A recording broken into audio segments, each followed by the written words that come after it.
My life, before Julian's air conditioner decided to die, was a meticulously curated collection of quiet routines.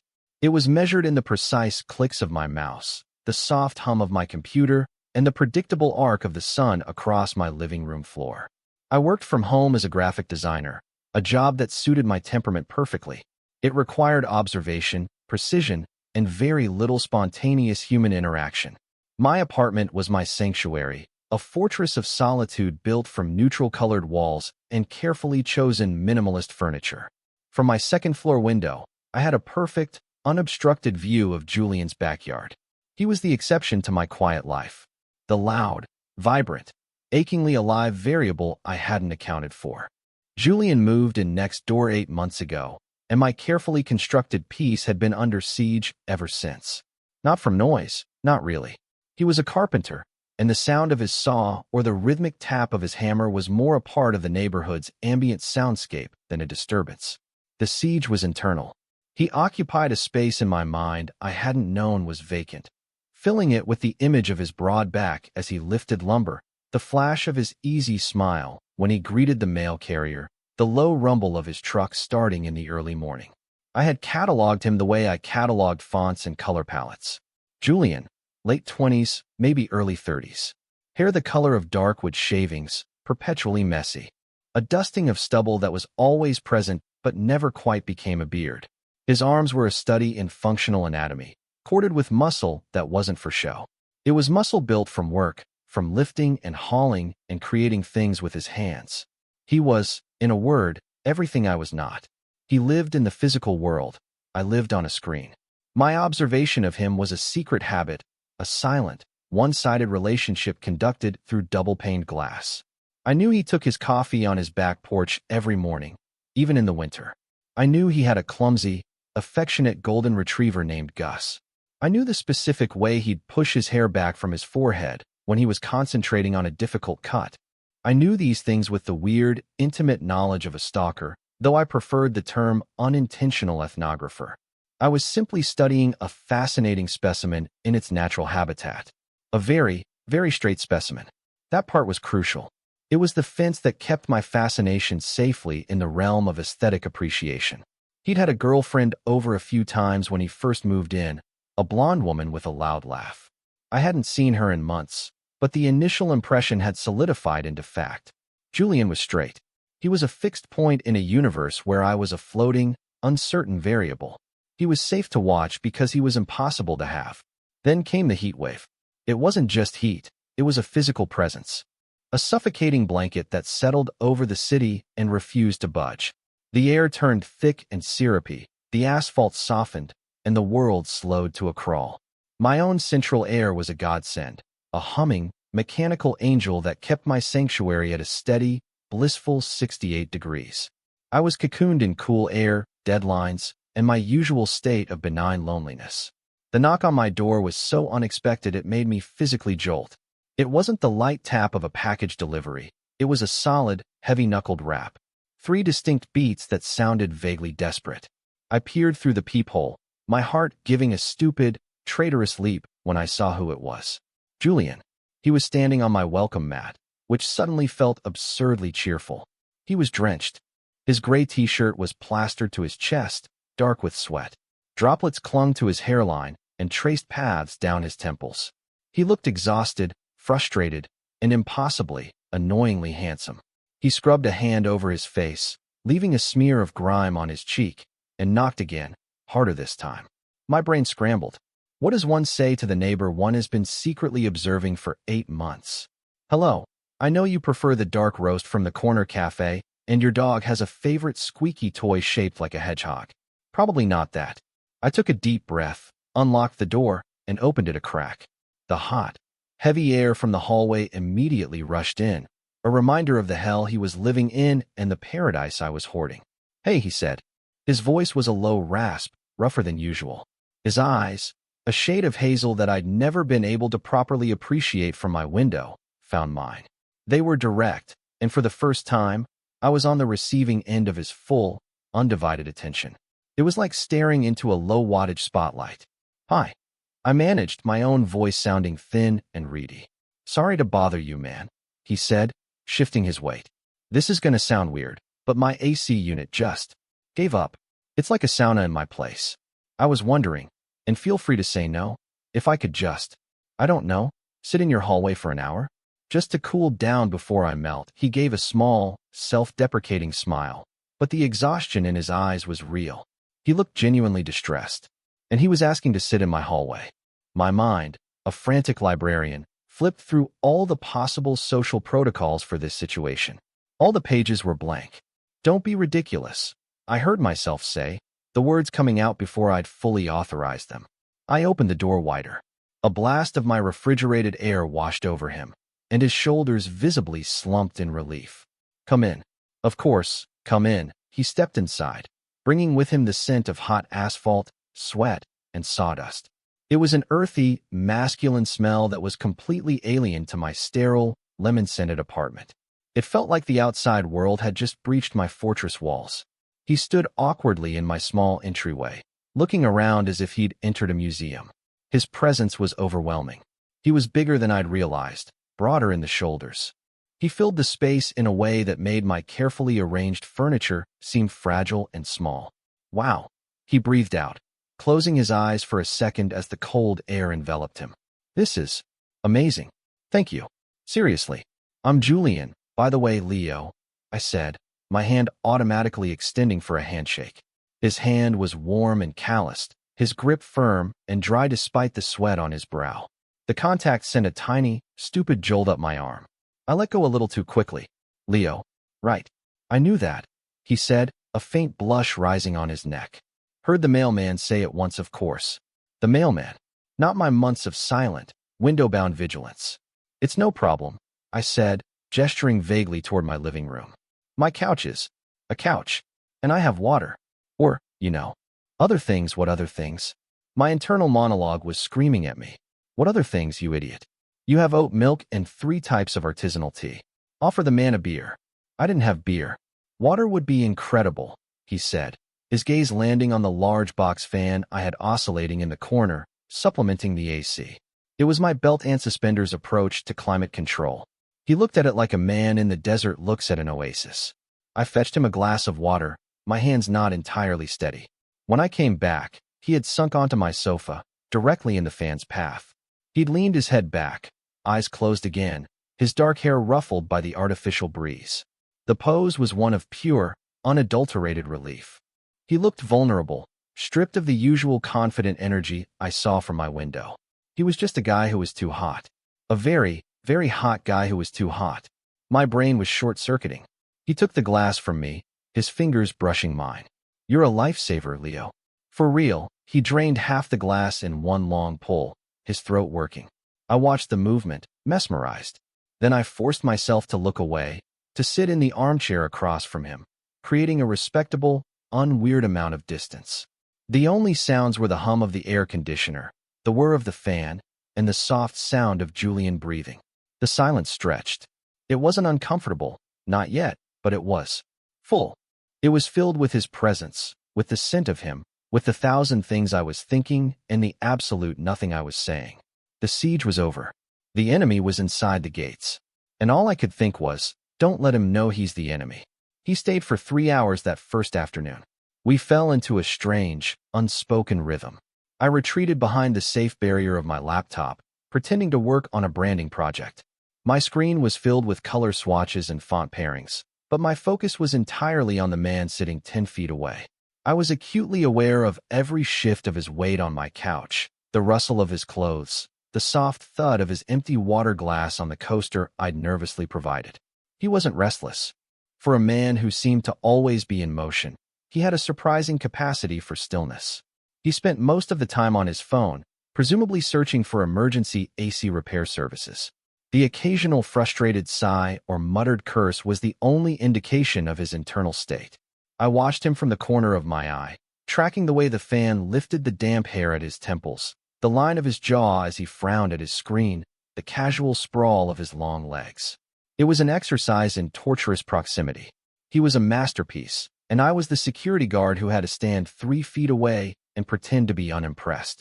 My internal analysis was running at full capacity. Every detail was logged and cross-referenced. He had a small, faded tattoo on his left forearm, a series of geometric lines that I couldn't quite decipher from this distance. He had a tiny scar just above his right eyebrow. His hands, which I had only seen gripping tools or a coffee mug, were surprisingly expressive as they moved over his phone screen. They were large, competent hands, with clean but short-clipped nails. The kind of hands that could build a house, or... I cut that thought off before it could fully form. "No luck," he announced suddenly, tossing his phone onto the cushion beside him. The sound startled me, and I looked up from my screen, hoping I looked like I'd been deeply engrossed in kerning. "Everything's booked," I asked, my voice carefully neutral. "Booked isn't the word," he grumbled. "It's like trying to book a flight off a sinking island. The earliest anyone can even look at it is Friday. Maybe it was Tuesday." "That's rough," I said, the understatement of the century. The forecast predicted the heat would only get worse. He scrubbed his hands over his face. "Rough is one word for it. I don't know how I'm going to sleep. It's got to be 90 degrees in my bedroom." He looked around my cool, calm living room, and a look I couldn't quite decipher crossed his face. He looked wistful. And then, the words were out of my mouth before I could stop them. "You could. Stay here." Silence. The fan word. The AC hummed. Julian just stared at me. My heart hammered against my ribs like a trapped bird. "Take it back. Take it back. Take it back." My brain screamed. "Say you were joking. Say you meant he could stay for dinner. Say anything. On the couch. I mean," I added quickly, my cheeks burning. "It's not. I mean, it's better than a 90-degree bedroom. I assume. I don't have a 90-degree bedroom, so I'm just guessing." I was babbling. I needed to stop talking immediately. Julian continued to stare, his hazel eyes unreadable. This was it. The moment he would realize I was a weird, lonely creep who was a little too eager to have him around. He would make a polite excuse, thank me for the water, and I'd go back to watching him from my window. Only now it would be tainted with the shame of this moment. Then, slowly, he smiled. It wasn't the quick, easy grin I was used to seeing from a distance. This was smaller, slower, and it reached his eyes. "You do that?" he asked, his voice soft. I just nodded, incapable of forming more words that I might regret. "Leo," he said, and the way he said my name sent another stupid shiver through me. "That's... Man, I can't ask you to do that. We barely know each other. It's a couch," I said, trying for a casual shrug. "It's not a kidney. And it's inhuman to let your neighbor bake to death," he chuckled, a low, pleasant sound that seemed to vibrate in the air. "When you put it like that," he looked at the couch, then back at me. The analytical part of my brain, the part that wasn't currently melting from panic, noted the way his gaze lingered for a fraction of a second too long. Or maybe I was imagining it. I was probably imagining it. "Are you sure?" he asked, his voice serious now. "I don't want to impose, I'm sure," I said, and to my own surprise, I realized I was. The thought of him leaving, of my apartment returning to its pristine, silent state, was suddenly unbearable. The siege had become an occupation, and I wasn't ready for the liberation. "Okay," he said, blowing out a long breath. "Okay. Wow. Thank you. I'll just run over and grab a few things. And Gus, is a dog okay? He's super mellow. He'll just lie on the floor and radiate heat, but I promise he won't get on the furniture." A dog. Gus, the clumsy, lovable golden retriever. He was bringing the dog. This was happening. My quiet, orderly sanctuary was about to be invaded by a hot carpenter and his furry, heat-radiating sidekick. "A dog is fine," I said, my voice sounding distant to my own ears. It was only after he'd gone, after the door had clicked shut behind him, that I finally allowed myself to breathe. I sank into my armchair, my head in my hands. What had I just done? I had invited my secret, unattainable crush to live with me. My carefully managed, one-sided obsession was about to become a two-man reality show, and I was pretty sure I was going to be the first one voted off the island. Julian returned 20 minutes later with a duffel bag, a pillow, and a very large, very happy dog whose tail thumped a steady rhythm against my doorframe. Gus immediately trotted over to me, sniffed my hand with a wet nose, and then collapsed onto the cool laminate floor with a contented sigh, as if he'd been living here his whole life. "See? Low maintenance," Julian said with a grin. He dropped his bag by the couch. The domesticity of the scene was jarring. His pillow, in a faded navy blue case, now sat on my minimalist gray sofa. His bag, scuffed and well-traveled, was on my floor. It was an invasion of color, of life, into my monochromatic existence. The evening was a masterclass in awkward navigation. I tried to cook dinner, a simple pasta dish that I had made hundreds of times before. But with Julian sitting at my small kitchen counter, making quiet conversation, my hands felt clumsy and foreign. I dropped a clove of garlic and it skittered under the stove. "Let me," he said, and before I could protest, he was on his hands and knees, his head disappearing into the dark space. I was treated to a rather spectacular view of his backside, clad in worn denim. I turned away quickly, my face hot, and busied myself with stirring the sauce far more vigorously than necessary. "Got it," his voice echoed from the floor. He emerged a moment later, triumphant, holding the rogue clove. He had a smudge of dust on his cheek. I had the insane urge to reach out and wipe it off. I clenched my hand into a fist instead. We ate at my small dining table, which was usually cluttered with designed books and sketches. I'd cleared it frantically while he was retrieving his things. Gus lay on the floor between us, his chin resting on Julian's foot. The conversation was stilted at first, a series of questions and answers that felt like a job interview. "So, graphic design, huh? How'd you get into that? You build custom cabinets mostly. That must be interesting." But as the meal went on, something shifted. Julian asked questions that were more than just polite filler. He asked about a piece of art on my wall, a print I'd bought from a college friend. He wanted to know the story behind it. He listened, really listened, as I told him. He didn't interrupt or look at his phone. He just watched me, his chin resting in his hand, his eyes thoughtful. I found myself talking more than I usually did in a week. I told him about growing up in a small town, about my obsession with typography, about the quiet satisfaction of creating something clean and balanced out of chaos. And in return, he told me things I never could have learned from my window. He talked about his grandfather, who had taught him woodworking.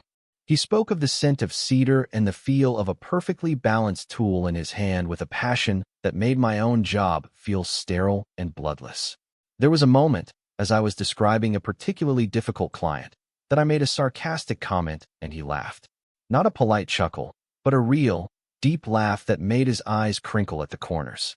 The sound was so warm, so genuine, it felt like a physical touch. In that moment, the awkwardness evaporated, replaced by a fragile, tentative comfort. We were just two people, sharing a meal, hiding from the heat. Later, as we were cleaning up, our hands brushed in the soapy water of the sink. An electric cliché. My skin tingled at the point of contact. I pulled my hand back as if I'd been burned. He didn't seem to notice, or if he did, he gave no sign. He just kept washing the plate in his hand, his movements efficient and sure. The tension ratcheted up again when it was time to prepare for bed. The couch was a pull-out, a fact I'd conveniently forgotten when I made the offer. As I wrestled with the mattress, which smelled faintly of dust and disuse, Julian watched me from the doorway of the living room. "You really don't have to," he said. "I can just sleep on it as a couch. I'll be fine, it's fine." I grunted, finally yanking the bed frame into place with a groan of protesting springs. "It's what it's for." I got him sheets and a blanket from the hall closet. As I handed them to him, our fingers touched again. This time, I didn't pull away immediately. His skin was warm. I could feel the rough texture of a callus on his thumb. The moment stretched, suspended in the quiet hum of the apartment. His eyes met mine over the pile of clean linen. His expression was something. It wasn't unreadable anymore. It was questioning, searching. I broke the contact, stepping back. "The bathroom is." "You know where the bathroom is," I stammered. "I'll be in my room. If you need anything." Which you won't. But if you did, I practically fled. In the safety of my bedroom, I leaned against the closed door, my heart pounding. I could hear him moving around in the other room.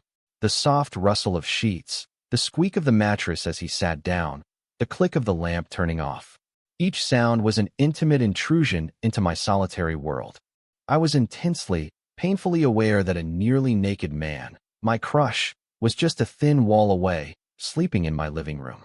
Sleep, I suspected, was going to be a long time coming. The next day was a repeat of the first, but with an added layer of domesticity that was both comforting and terrifying. I woke up to the smell of coffee. Not my usual single-cup pour-over, but the rich, dark aroma of a full pot brewing. I walked into the kitchen to find Julian, already showered and dressed in a fresh t-shirt and jeans, standing at my counter. He'd found my French press and my bag of good beans. "Morning," he said, his voice still thick with sleep. "Hope you don't mind." "I'm useless without coffee," he smiled, and the morning sunlight catching the dust motes in the air seemed to momentarily halo him. It was an absurdly cinematic moment. "Help yourself," I managed, trying to smooth down my own bedhead. I was acutely conscious of the fact I was wearing a faded t-shirt with a cartoon whale on it and a pair of plaid pajama pants. He, on the other hand, looked like he'd just stepped out of a catalog for ruggedly handsome handymen. He poured me a cup without asking and pushed it across the counter. Our fingers brushed as I took it. This was becoming a theme. These small, incidental touches felt like a form of punctuation in our interactions, tiny commas and exclamation points that my brain insisted on turning into full paragraphs of meaning. He had to work a cabinet installation across town. As he was getting ready to leave, he hesitated at the door. "You sure you're okay with me coming back tonight?" he asked, his keys jingling in his hand. "Of course," I said, maybe a little too quickly. "The AC guy isn't coming until Friday, right?" he said. He looked down at his dog, who was looking up at him with soulful brown eyes. "You be good for Leo, Gus." Then he looked back at me. "Thanks again, man. For everything." The apartment felt cavernous after he left. The silence was no longer peaceful, it was empty. Gus patted over and rested his heavy head on my knee, sighing as if he shared my sentiment. I spent the day trying to work, but the ghost of Julian's presence was everywhere. The scent of his soap lingered in the bathroom. His duffel bag was a foreign object in the corner of my living room. The indent his head had made on the sofa pillow was a stark reminder of his proximity. I found myself watching the clock, waiting for the sound of his truck in the driveway. It was pathetic. I was a 30-year-old man with a crush worthy of a teenager, and now I was living it out in some bizarre, heat-induced sitcom. When he returned that evening, he brought groceries. "My contribution," he announced, setting 2 heavy bags on the counter. "I figured the least I can do is make you dinner." He'd bought steak, and asparagus, and a bottle of red wine. It was a date meal. My brain seized on the thought and refused to let it go. It's not a date. It's a thank you meal. A roommate meal. He is straight. He is being polite. But the hope, that treacherous, fluttering thing, was impossible to ignore. He cooked with the same easy competence he did everything else. He didn't need to measure or consult a recipe. He moved around my small kitchen like he owned it, seasoning the steaks, trimming the asparagus, opening the wine. I just stood back, trying to be helpful by setting the table, and mostly just trying to stay out of his way. The meal was incredible. The conversation was easier than the night before. We talked about movies, about terrible first jobs, about the weird quirks of our neighborhood. He told me a hilarious story about a client who wanted a secret passage built behind a bookshelf, and I found myself laughing so hard I had to wipe tears from my eyes. In the middle of his story, he paused, a small smile on his face. "What?" I asked. "Nothing," he said, his eyes crinkling.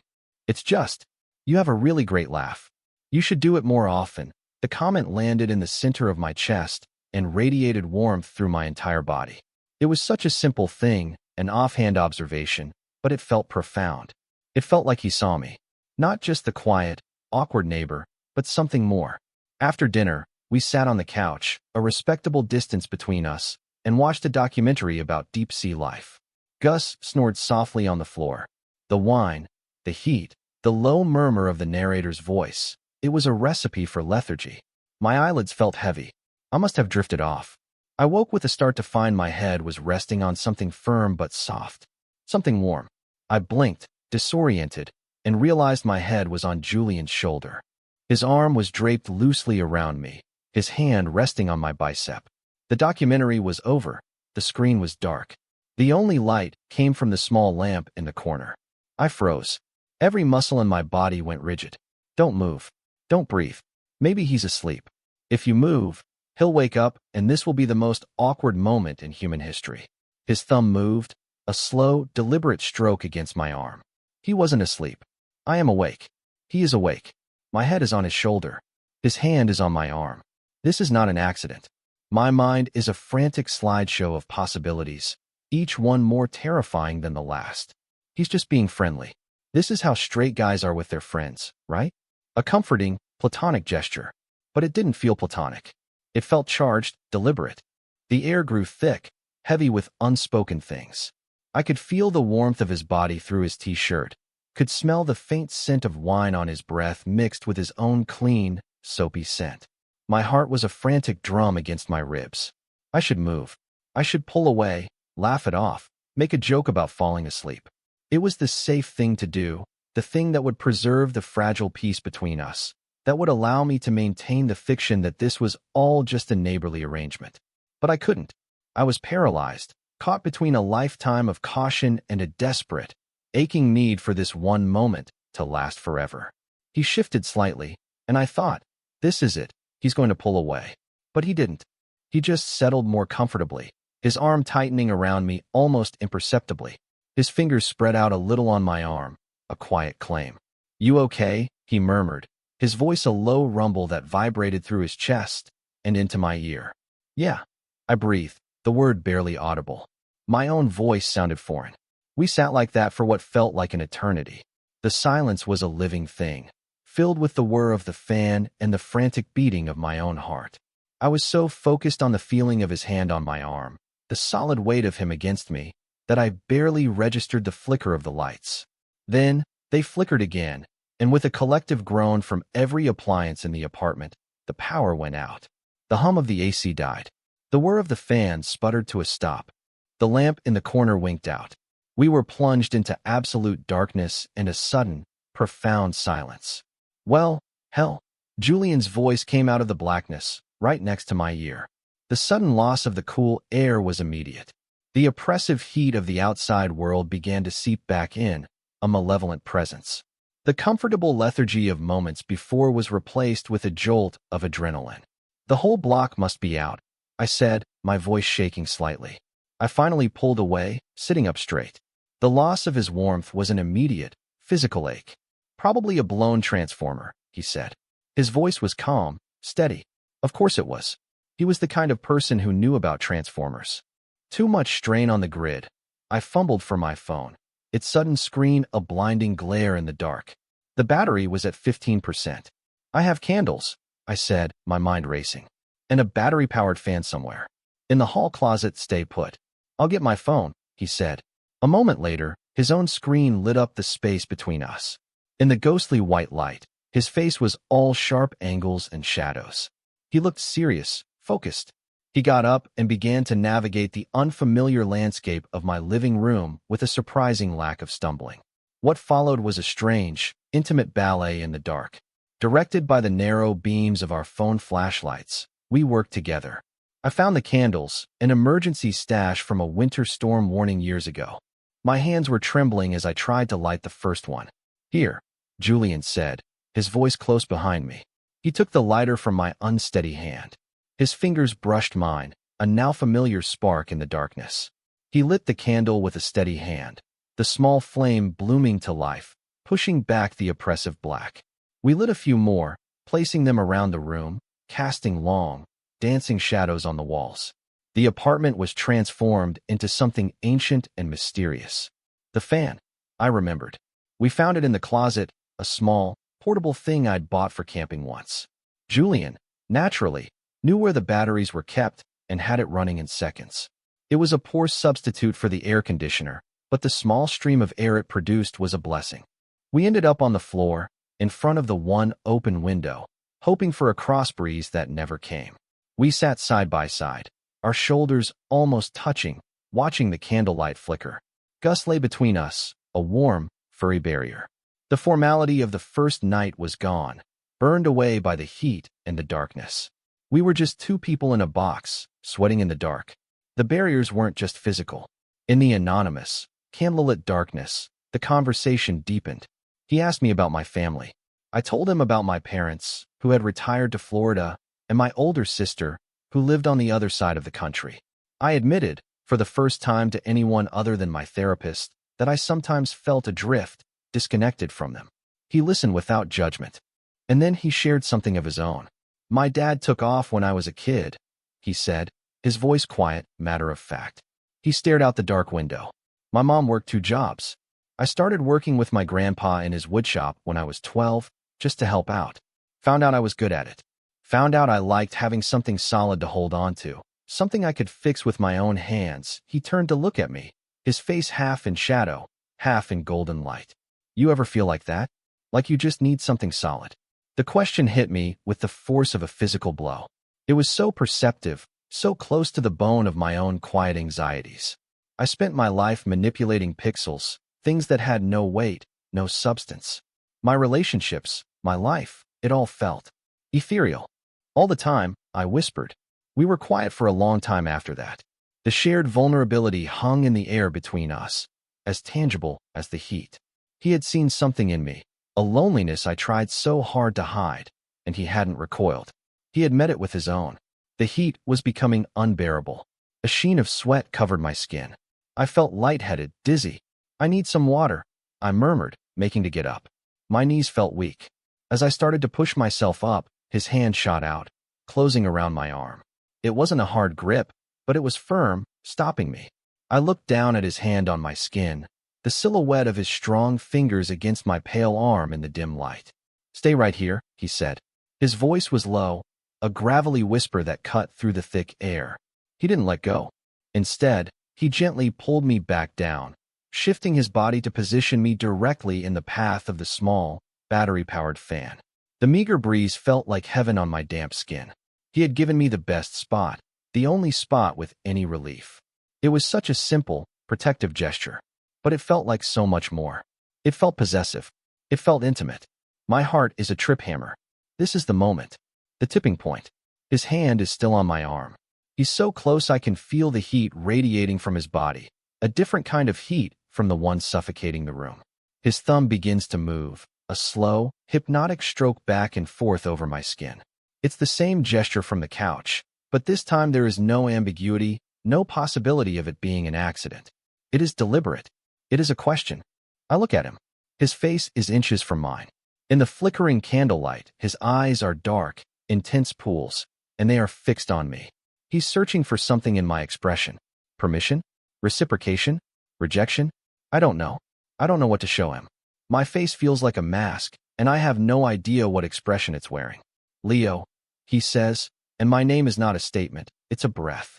He leans in, slowly, telegraphing the move, giving me every opportunity to pull away, to turn my head, to shatter the moment. I can feel his breath on my cheek. It smells of wine and coffee and something that is just him. My entire world has shrunk to this tiny, superheated space between our bodies. The rest of the universe, the dark city, the silent building, it has all fallen away.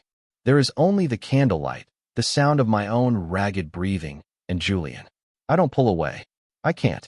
It feels like I've been waiting for this my entire life, for someone to finally break through the walls I've so carefully constructed. His lips touch mine. It's not a hard kiss. It's soft, hesitant at first. A question. His lips are dry from the heat, but warm. He lingers for a second, and when I don't retreat, when I instinctively lean into the touch, the pressure deepens.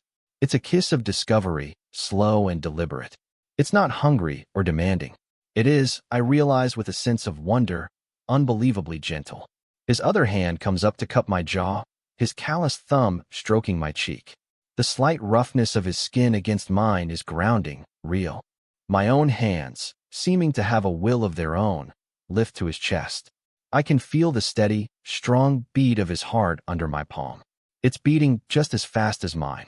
The realization hits me with the force of a tidal wave. He's not just curious. He's not just experimenting. He feels this too. The knowledge is so overwhelming that a small sound escapes my throat, a sigh of surrender. The sound seems to break a dam in him. The kiss changes. It becomes more certain, more confident. He parts my lips with his, and the kiss deepens, becoming a slow, searing exploration. It's not the sloppy, frantic kiss of a movie. It's a conversation. It tastes of heat and wine and want, a want I recognize because it mirrors my own. My mind, usually a cacophony of overthinking and anxiety, has gone completely silent. For the first time, I am not analyzing. I am not observing from a distance. I am here. I am in this moment, completely and utterly. I am feeling the texture of his stubble against my skin, the solid warmth of his chest beneath my hands, the way his fingers tangle in the hair at the nape of my neck. When he finally pulls back, we're both breathless. He doesn't move away. He just rests his forehead against mine, our eyes closed. I can feel his breath, warm and quick, against my lips. His hand is still cradling my face, his thumb stroking my cheekbone in a soothing, hypnotic rhythm. Leo, he whispers again, his voice thick. I can't speak. I can't form a single word. All the things I've wanted to say, all the observations I've cataloged, all the secret yearning, it's all caught in my throat. So I do the only thing I can think of. I lace my fingers with the hand he is resting on my chest. It's a simple gesture, but it feels like a vow. A connection. He squeezes my hand. Okay, he breathes out. Okay. It's not a declaration of love. It's not a promise of forever. It's just one word. But in the hot, dark, silent room, it's everything. It's an acknowledgement. An acceptance. A beginning. We stay like that, foreheads together, hands intertwined, as the candles burn down around us. The heat is still oppressive, but for the first time in a long time, I don't feel like I'm suffocating. I feel like I can finally breathe. Sometime in the deepest, darkest part of the night, the power returned. It came back not with a gentle hum, but with a sudden, jarring roar. The air conditioner kicked on with a shudder, the refrigerator began to hum, and the digital clock on the oven flashed a blinking, accusatory 12:00. The sudden onslaught of light and sound was a violent intrusion into the candlelit sanctuary we had created. We had fallen asleep on the floor, a tangle of limbs on a nest of couch cushions I dragged down. My head was on his chest, his arm was still around me. I woke up to the sudden chill of the AC vent blowing directly on us. Julian stirred beneath me, groaning softly. The magic of the darkness was gone, banished by electricity. In its place, a cold, harsh reality began to set in. What had we done? What had I done? Panic, a cold and familiar companion, began to creep back in. Last night felt like a fever dream brought on by heat and proximity. In the stark, artificial light of my living room, it felt impossible. Julian sat up, scrubbing a hand over his face. He looked at me, and in the sudden brightness, I saw a flicker of uncertainty in his eyes. Or maybe I projected it there. He didn't smile. He didn't touch me. He just looked. Power's back, he said, his voice flat. Yeah, I said, my own voice a croak. An awkward, cavernous silence opened up between us. We both stood up, a careful distance between our bodies. The easy intimacy of the night before had evaporated, leaving a residue of self-consciousness. We avoided eye contact. He started gathering the pillows from the floor, and I started blowing out the candles, the wicks hissing in protest. We were two people cleaning up after a party, except the party had been just us, and I wasn't sure if we were meant to be celebrating. He slept on the pull-out couch. I slept in my bed. The wall between our rooms felt a mile thick. I lay awake for hours, staring at my ceiling, replaying the kiss over and over in my mind. The memory was already starting to feel unreliable, like something I'd read in a book. My mind, back in its usual over-analytical gear, provided a running commentary of doubt. It was the heat, the blackout, a moment of weird, circumstantial intimacy. He's straight. He was just lonely or curious. He's going to wake up in the morning full of regret, and you'll have to live next door to that regret for the rest of your life. The morning was excruciating. I woke up early, my stomach in knots. I crept out into the living room to find the couch already folded up, the sheets and blanket neatly stacked on top. Julian was gone. The panic that seized me was cold and absolute. He'd left. He'd packed his bag and his dog, and he'd fled in the cool, pre-dawn light, unable to face the awkwardness. I had scared him off. I had ruined everything. I sank onto the couch, the spot where he'd slept still faintly warm, and put my head in my hands. The silence of the apartment was deafening. It was the same silence I had lived in for years, but now it felt different. It felt like loss. Then I heard it.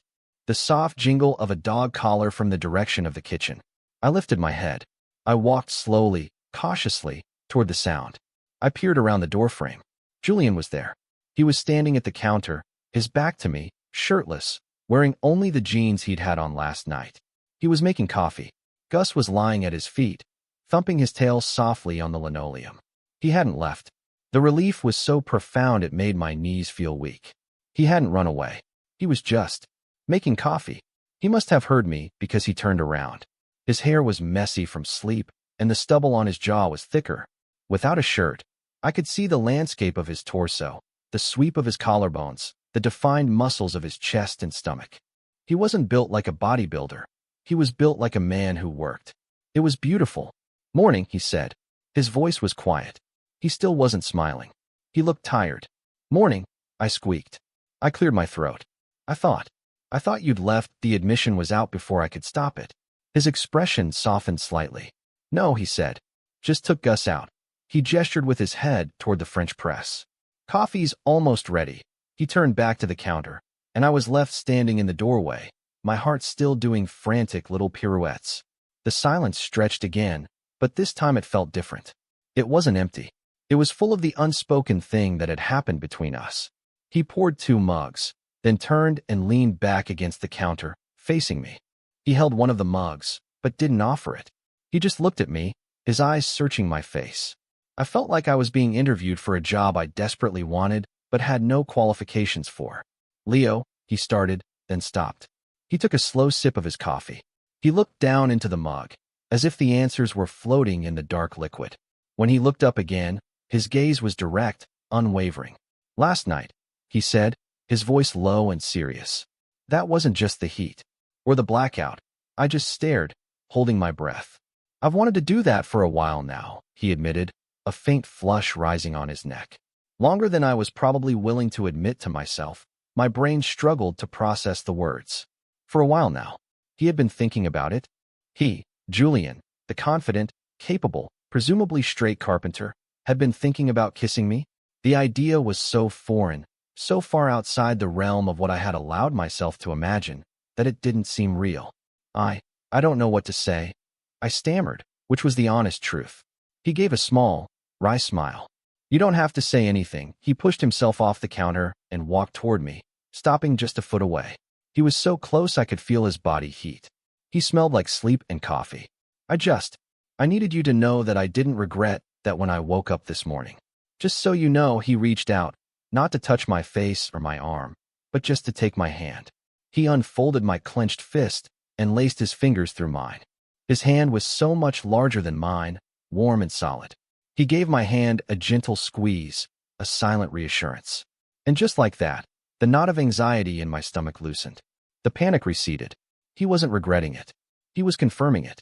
In the bright, unforgiving light of morning, he was telling me it was real. The doorbell rang, a shrill, piercing sound that made us both jump and pull our hands apart like guilty teenagers. "That'll be the AC guy," Julian said, running a hand through his hair. "Called them first thing this morning. Told them it was an emergency." The intrusion of the real world felt jarring. A stranger was about to enter our fragile, newly formed bubble. The test had arrived. How would we act? Would we revert to being just neighbors? The repairman was a cheerful, talkative man named Sal. As Julian led him through to his own apartment, I hovered awkwardly in my doorway. Julian caught my eye over Sal's shoulder. He gave me a small, almost imperceptible smile. It was a private gesture, a secret shared in plain sight. It was enough. I spent the next hour pretending to work, but my ears were tuned to the sounds coming from next door, the murmur of voices, the clang of tools, the hum of machinery. Finally, I heard the triumphant roar of Julian's air conditioner kicking to life. A few minutes later, Julian was knocking on my door again. "All fixed," he said, leaning against the doorframe.